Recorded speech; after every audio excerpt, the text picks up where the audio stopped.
नमस्कार प्रेक्षकांनो, सावळ्याची जणू सावली या मराठी सिरियलमध्ये आता खूप इंटरेस्टिंग अशा गोष्टी घडत आहेत. तर मित्रांनो, आपण पाहिलं की आता अमृताचं जे आहे औषध आहे 1 महिना झालं बंद झालं आहे. कारण बबलूने पावडर सांडली होती आणि त्यामुळे ऐश्वर्याला देखील माहीत नाही की आपण जी पावडर अमृताला देत आहोत ती खोटी पावडर आहे. आणि त्यामुळे जे आहे त्या अमृताला आता उलट्यांचा त्रास चालू होत आहे. पण अजून कोणालाही घरात कन्फर्म माहीत नाही की ती आता प्रेग्नेंट राहिलेली आहे म्हणून. तिला फक्त आत्ताशी त्रास होत आहे. तिला सकाळपासून खूप मळमळ आणि चक्कर आल्यासारखं होत आहे. त्यानंतर सावली तिला विचारत असते की "वहिनी, असं कशामुळे होत आहे? तुम्ही काय रात्री खाल्लं होतं का?" म्हणून. पण अमृता म्हणते, "नाही, मी तर नॉर्मलच आपल्या घरात जे बनवलेलं तेच जेवण मी खाल्लेलं आहे. पण सकाळपासून मला खूप चक्कर आल्यासारखं होत आहे." त्यानंतर आता ऐश्वर्याला मात्र खूप मोठा डाऊट आलेला असतो की हिला नक्कीच दिवस राहिलेले आहेत. आणि त्यानंतर आता सावली वहिनीला म्हणते की "वहिनी, मला पण असं वाटत आहे की काहीतरी गुड न्यूज नक्कीच आहे. कारण तुम्हाला मळमळल्यासारखं सुद्धा होतंय आणि चक्करसुद्धा येते." त्यावरती ती म्हणते, "आपण असं करू, रात्री आपण डॉक्टरकडे जाऊ आणि नंतर चेक करून पाहू." पण अमृता म्हणते, "अगं, नसेल असं काही, कारण माझं 1 महिना झालं औषध बंद आहे आणि मग मला कसं काय बाळ राहू शकतं." त्यानंतर सावली म्हणते, "अहो वहिनी, पण डॉक्टरकडे तर आता जावंच लागेल ना. कारण तुम्हाला एवढी तब्येत खराब नाही आहे, तुम्हाला मळमळतंय, तर डॉक्टरांकडून आपल्याला कळेल की नक्की त्याचं कारण काय आहे ते." अमृता तयार होत नाही. म्हणते, "बघते, आज उद्या 2 दिवस बघते आणि मग परवा आपण जाऊ." पण सावली काहीच ऐकत नाही, कारण सावलीला प्रॉपर डाऊट आलेला असतो. आणि मग दोघी गाडी काढतात आणि गाडीने डॉक्टरकडे जातात. डॉक्टरांच्याकडे गेल्यानंतर त्यांना समजतं की अमृता जी आहे ती प्रेग्नेंट राहिलेली आहे. तिला दिवस गेलेले आहेत. आणि त्यानंतर सावली जेव्हा बाहेर बसलेली असते बाकड्यावरती आणि अमृता चेकिंग करून येत असते, तेव्हा दोघीसुद्धा खूप खुश होतात. "वहिनी, मी तुमच्यासाठी खरंच खूप खुश आहे. बघा, देवाने ऐकलं ना तुमचं. मी बोलले होते ना तुम्हाला की टेन्शन घेऊ नका, सगळं काही व्यवस्थित होईल." अमृतासुद्धा म्हणते, "हो सावली, मी खूप खुश आहे आणि आज राजकुमारला सुद्धा ही गोष्ट ऐकून ते सुद्धा खूप खुश होतील. मला कधी घरी जाईन आणि त्यांना सांगेन असं झालंय. मी असं करू का? मी आत्ताच फोनवर सांगू का?" पण नको, नाही. असं सांगितलं तर त्यांच्या चेहऱ्यावरचा जो आनंद आहे तो मला माझ्या डोळ्यांनी पाहता येणार नाही. त्यामुळे मी त्यांना समोरासमोरच ही गोष्ट सांगणार आहे. मला तर काय करावं आणि काय नाही असं झालेलं आहे. शेवटी मला आई पण हे आता भोगता येणार आहे आणि मी आई होणार आहे. आणि त्यानंतर सावली बघते की अमृता वहिनी किती खुश आहेत ते. पण सावलीच्या डोक्यात एक विचार येत असतो की तिला असं वाटत असतं की एवढ्या दिवस अमृता वहिनींना औषध दिलं जात होतं, ती पण ऐश्वर्या वहिनी, आणि तेव्हा तर ह्यांना बाळ राहिलं नाही, एवढी वर्ष झाली. आणि आज अचानक 1 महिना झालं औषध बंद केल्यानंतर मात्र लगेच कसं काय बाळ राहिलं. आणि ती अमृता वहिनीला विचारते, "अमृता वहिनी, मला तुम्हाला एक विचारायचं आहे." अमृतावहिनी म्हणतात, "बोल ना, काय झालं सावली?" "नाही, तुम्हाला राग येईल, पण मला थोडंसं डाऊट आहे म्हणून मी तुम्हाला विचारत आहे." "मला तर या गोष्टीवरती डाऊट आहे की ऐश्वर्या वहिनी आत्तापर्यंत तुम्हाला औषध देत होत्या, पण एवढ्या दिवस तुम्हाला बाळ राहिलं नाही. आणि आज मात्र 1 महिना झालं औषध बंद आहे, तर तुम्हाला बाळ राहिलेलं आहे. तर मला कुठेतरी ऐश्वर्या वहिनीवरती डाऊट येत आहे." तेव्हा अमृता वहिनी म्हणतात की "अगं नाही, असं नाही. ऐश्वर्या चांगली आहे. तिला पण खूप काळजी आहे मला बाळ होण्यासाठी, म्हणून स्वतः ती मला डॉक्टरकडे घेऊन गेली होती आणि डॉक्टरांनीच दिलेली ही पावडर आहे." पण सावली म्हणते, "पण असं कसं शक्य होऊ शकतं की एवढ्या दिवस पावडर खाऊनसुद्धा बाळ झालं नाही आणि आज मात्र पावडर बंद केल्यानंतर तुम्ही प्रेग्नेंट राहिलेला आहात ते. त्यामुळे या गोष्टीवरती कुठेतरी मला आता डाऊट येत आहे की ऐश्वर्या वहिनींनीच एवढ्या दिवस तुम्हाला बाळ होऊ दिलं नाही." त्यानंतर अमृताला मात्र आता हे ऐकूनसुद्धा तिला टेन्शन आलेलं असतं की असं जर असेल तर ह्या ऐश्वर्या असं करायला नको होतं म्हणून. आणि त्यानंतर अमृता म्हणते की "हो, मला पण असं वाटतंय थोडं-थोडं, पण आता जाऊ देत ना. आता मला बाळ राहिलेलं आहे. मला कोणाशी काहीही गिला-शिकवा, कोणाशी काही ठेवायचं नाही आहे." पण सावली म्हणते की "बघा ना, तुम्ही विचार करा, प्रत्येक वेळी अमृता वहिनीला ही सावली वहिनी हमेशा स्वतः दूध गरम करून औषध आणून देत असते आणि तुम्ही विसरू नये किंवा तिला एवढी का काळजी? तिनं स्वतः तर त्या बाळ होऊन देत नाही आहेत आणि तुमच्यासाठी एवढी काळजी का करतात? बाकीच्या गोष्टी तर त्या तुम्हाला काळजी करत नाहीत, फक्त त्याच गोष्टीत एवढी काळजी का करताना त्या दिसत आहेत." आणि दुसरी गोष्ट म्हणजे आपण कुठे प्रोग्रामला जातो, कुठे त्या बाहेर ऑफिसला जातात, घरी कितीही लेट आलं, कितीही काही झालं, तरी त्या तुम्हाला स्वतः औषध आणून देत असतात. कितीही कंटाळा आलेला असला तरी एव्हाना त्या 2-4 दिवसासाठी बाहेर गेल्या होत्या, तरी पण स्ट्रिक्टली नोकरांना सांगून तिनं तुमच्यापर्यंत औषध हे पोहोचवलेलं होतं. मग एवढी काळजी आहे तुमच्या औषधाची त्यांना, बाकीच्या गोष्टी त्यांच्या मला कधीच काळजी दिसली नाही. तर मला कुठेतरी या गोष्टीवरती एवढा डाऊट येत आहे, की त्यांनी एवढ्या काळजीनं तुम्हाला औषध का त्या देत होत्या? मला असं वाटत आहे, की ते कोणतं औषध आहे आपण त्याची डॉक्टरांकडे आणून चौकशी केली पाहिजे, की नक्की कशा पद्धतीचं ते औषध आहे म्हणून. आणि सावली म्हणते, की "मी आता ऐकणार नाही, मी आता गप्प बसणार नाही. ते औषध मी आत्ताच्या आत्ता बघणार आहे घरी जाऊन आणि ते औषध मी चेकिंगला पाठवणार आहे, की कोणत्या कंपनीचं औषध आहे आणि ती काय काम करतं ते." त्यानंतर अमृता म्हणते, "बरं बाई ठीक आहे, तुला जसं हवं ना तसं तू कर. आता आपण जाऊया घरी." आणि त्या दोघी हॉस्पिटलमधून घरी येतात. घरी आल्यानंतर सर्वप्रथम भेटतो तो म्हणजे सारंग आणि सारंग म्हणतो, "तुम्ही डॉक्टरकडे जाऊन आलास, सगळं ओके आहे ना?" तर सावली म्हणते, "ओके नाही आहे, काहीसुद्धा ओके नाही आहे." तर सारंग म्हणतो, "म्हणजे काय झालं? काय झालं अमृतावहिनी तुला?" तर अमृतावहिनी गालातल्या गालात हसत असते. तर सावलीला म्हणतो, "अगं सावली सांग ना, काय झालं वहिनीला? काय काय होतंय? काय बोलले डॉक्टर?"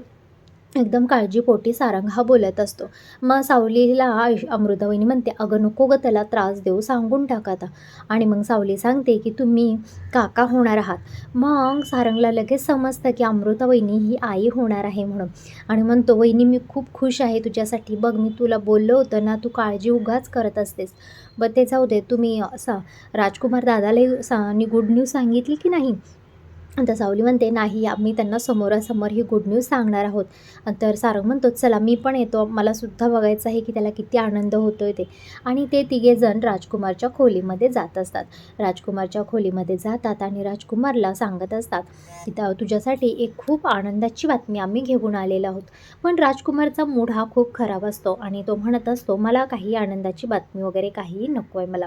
तर तेव्हा सारंग म्हणतो, "अरे असं कसं नको आहे? काहीतरी सांगतायत ते ऐकून तरी घे. तुझ्या एकदम महत्त्वाची आणि आनंदाची गोष्ट आहे. जशी तुला हवी होती तसं झालेलं आहे." आता राजकुमारला थोडंसं वाटतं, की हे कशाबद्दल बोलत आहेत आणि अमृतासुद्धा लाजून खाली मान घालून गालातल्या गालात हसत असते.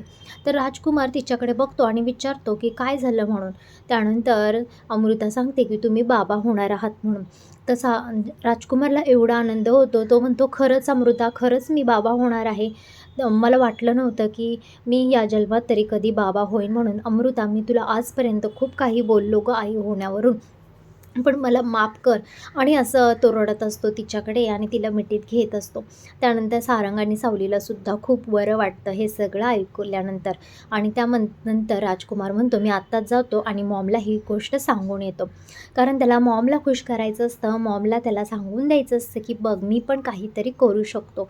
मी बाप होणार आहे." आणि तो लगेच ताबडतोब तिलोत्तमाच्या रूममध्ये तिलोत्तमाला हे सांगण्यासाठी गेलेला असतो.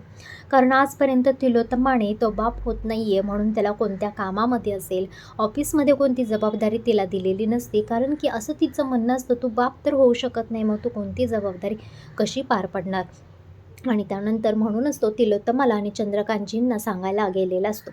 इकडे मात्र सावली आता टेन्शनमध्ये असते आणि अमृता म्हणते, "अगं सावली, अजूनसुद्धा त्याच गोष्टीचा विचार करत आहेस का तू?"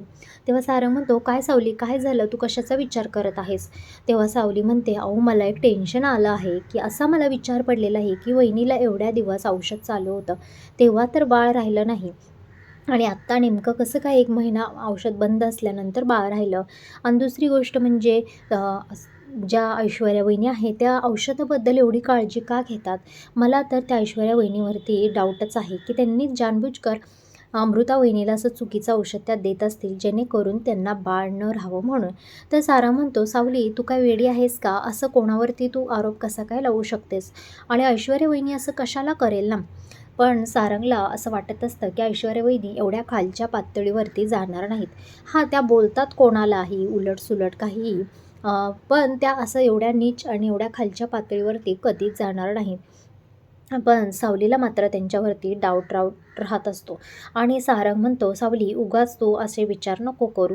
आणि त्यानंतर सारंग तिथून निघून जातो. मात्र इकडे अमृतासुद्धा सावलीला सांगते, की "सावली, जाऊ देत आता, जरी असं काही झालं असेल तरी मला कोणाबद्दल आता काहीच गिला शिकवा नाही आहे, कारण की मला आता बाळ होणार आहे, त्यातच मी खूप खुश आहे." आणि सावली तिथून निघून जाते. सावली निघून जाते, पण तिच्या डोक्यामध्ये तेच तेच येत असतं सतत. तिला या गोष्टीचा पत्ता लावायचाच असतो, की असं कसं झालं म्हणून. आणि त्यानंतर इकडे आता राजकुमार मॉमच्या खोलीत गेल्यानंतर चंद्रकांत आणि मॉम दोघेसुद्धा बसलेले असतात आणि राजकुमारला बघून तिलोत्तमा म्हणते, "काय झालं, तू इथे का आला आहेस?" तेव्हा राजकुमार सांगतो, "मॉम, तुला एक सगळ्यात आनंदाची बातमी मी देण्यासाठी आलेलो आहोत. मी बाबा होणार आहे, तू आई, आजी होणार आहेस आणि तुम्ही आजोबा." असं सांगितल्यानंतर तिलोत्तमा त्याच्या हातात हात घेते आणि म्हणते, काय बोललास तू? किती दिवस माझे हे कान आतुर झाले होते हे ऐकण्यासाठी, आणि आज तू मला ही गुड न्यूज दिलेली आहे. खरंच मी आज खूप खुश आहे म्हणून. आणि आज फायनली आपल्या मेंढ्यांच्या घरामध्ये पाळणा हलणार आहे. आणि बघ, तुम्ही अमृताला काहीच कमी पडून देणार नाही. अगदी मी तिला राणीसारखी जपेन. मी तिला किंचितसा त्रास होऊन देणार नाही. बघ, तुम्ही आता ना सगळं पूर्ण लक्ष अमृतावरतीच देणार आहे. राजकुमार, तू काहीच टेन्शन घेऊ नकोस अमृताचं. बघ, मी सगळं काही व्यवस्थित करेन." आणि एवढे शब्द दाराच्या बाहेर उभं राहून ऐश्वर्या ऐकते आणि ऐश्वर्याचे पायाची जमीन खिसकते. तिला असं वाटतं, की झालं आता, अमृता ही प्रेग्नेंट राहिलेली आहे आणि ही तिलोत्तमा बाई काय बोलायला लागली, की मी तुला राणी म्हणूनच ठेवेन आणि आपल्या घरचा वंश येणार आहे. आता तिला वाटतं, की अमृतालाच आता ही डोक्यावर घेऊन फिरवणार आहे. आणि आता अमृता म्हणेल तेच होणार या घरामध्ये. अमृता सगळे डिसिजन घेणार आणि अमृताच या मेंढ्यांची राणी होती की काय, असं तिला टेन्शन यायला लागलेलं असतं. पण ती तिच्या मनामध्ये तिने एकच ठाम ठेवलेलं असतं, की नाही, काही झालं ना तरी मी अमृताच्या पोटातून बाळ जन्माला घालू देणार नाही. म्हणजे याचा अर्थ काय? याचा अर्थ ती काही बाळाला नुकसान पोचवायचा प्रयत्न तर करत नाही आहे ना. आणि त्याच पद्धतीने तिच्या मनात विचार चालू असतात आणि ती रागाने तिथून निघून जाते. तिथून निघून गेल्यानंतर मात्र तिकडे ती ताराचे कान भरायला जाते आणि तारा तिथं थांबलेली असते. ताराला ती म्हणते, "तारा, तुला माहीत आहे का आपल्या घरात काय चालू आहे ते?" तारा म्हणते, "नाही वहिनी, काय झालं?" तर "अगं तारा, तू कुठल्या घरामध्ये राहतेस तेच मला काही कळत नाही. आपल्या घरामध्ये एवढा मोठी कालापालट झालेली आहे आणि तुला किंचितशी खबर नाही. तुला कोणी सांगणंसुद्धा जरुरी नाही समजलं." ती ताराला डोक्यामध्ये विष घालायला लागलेली असते. "अगं तारा, आपल्या अमृता वहिनीला बाळ होणार आहे. सगळ्या घरामध्ये सगळ्यांना ही खुशखबर सांगितलेली आहे. मात्र तुला नाही सांगितली का सोहमनं?" कारण जेव्हा सावलीला घेऊन येत होता तेव्हा सोहमलासुद्धा ही गोष्ट सांगितलेली असते. पण सोहम त्यावेळेला बाहेर निघालेला असतो. तेव्हा वाटेत भेटल्यानंतर सावलीने ती त्याला सांगितलेली असते. मात्र ताराच्या डोक्यात असंही भरवते, की "तारा, या घरामध्ये तुला कोणीच मेंबर समजत नाही का अजून पण? माझ्याशिवाय कोणच मला वाटत नाही या घरामध्ये तुला काही गोष्टी सांगत असतील म्हणून, किंवा आपलंसं मानून काही सांगत असतील म्हणून. एवढी मोठी घरातला आनंद, एवढी मोठी खुशीचा दिवस, पण तरी तुला लोकांनी सांगितलं नाही घरातल्या, की अमृता वहिनी आई होणार आहे म्हणून." का तर त्या तारालासुद्धा खूप प्रचंड राग येतो, की असं कसं झालं म्हणून. आणि सगळ्यांबद्दल ताराच्या मनात तिला विष निर्माण करायचं असतं आणि जेणेकरून अमृतासुद्धा बाळाला काहीतरी विजा पोचवावी ताराने, असा तिचा प्लॅन चालू असतो. आणि त्यामुळे ताराला ती सांगत असते, "बघ, तुला या घरामध्ये कोणीच आपलंसं मानत नाही. सगळे तुला परक्याचीच म्हणून अजून पण समजत आहेत." त्या सावलीला मात्र तिचं या घरामध्ये सगळं लाड आणि कौतुक चालू आहेत. अमृता वहिनीसुद्धा सतत सावली सावली करत असतात. आणि तू तुझी बघ, काय तुला या घरामध्ये इज्जत सगळ्यांनी दिली आहे. आणि आता तर अमृता वहिनीला बाळ होणार आहे, त्यामुळे आता तिलोत्तमा मॅडमसुद्धा अमृता वहिनीलाच घेऊन डोक्यावरती फिरवणार आणि अमृता वहिनी सावलीला. त्यामुळे झालं तर आता माझं तर काय, मी तर ऑफिसमध्येच असते ना जास्त वेळ, आणि माझं काय स्वतःचं करिअर असं सेट आहे. त्यामुळे मॅडम तर मला ऑफिसची सगळी जबाबदारी माझ्यावर असते. आणि राहिली कोण? तू. आता तू बघ, तुला काय किंमत या घरामध्ये हे लोकं देत आहेत ते. त्यामुळे तारा, तू विचार कर आणि त्याप्रमाणे आता वागायला सुरुवात कर. लक्षात ठेव, तू भैरवीची मुलगी आहेस आणि तुला काहीतरी करून दाखवायचंच आहे." असं बोलून तिच्या डोक्यामध्ये ती विष निर्माण करत असते आणि तिला तिला हे सांगायचं असतं की या घरातले सगळे तुझे दुश्मन आहेत. मेन म्हणजे आता ही जी गुड न्यूज आहे ती तुला हाणून पाडायची आहे आणि याचा अर्थ असा की अमृताच्या बाळाला तुला काहीतरी ठेच पोचवायची आहे. या सुखावरती विरजण तुला आणायचं आहे. कारण हे सुख ह्यांनी सगळ्यांनी तुला न सांगता हे सगळ्यांनी शेअर केलेलं आहे आणि तुला सांगितलेलं नाही. तर प्रेक्षकांनो, आता बघूया पुढच्या एपिसोडमध्ये नक्की काय होतं ते. पण तत्पूर्वी माझ्या या चॅनेलला सबस्क्राईब करा, लाईक करा आणि कमेंट बॉक्समध्ये सावली आणि सारंग लिहायला विसरू नका. धन्यवाद.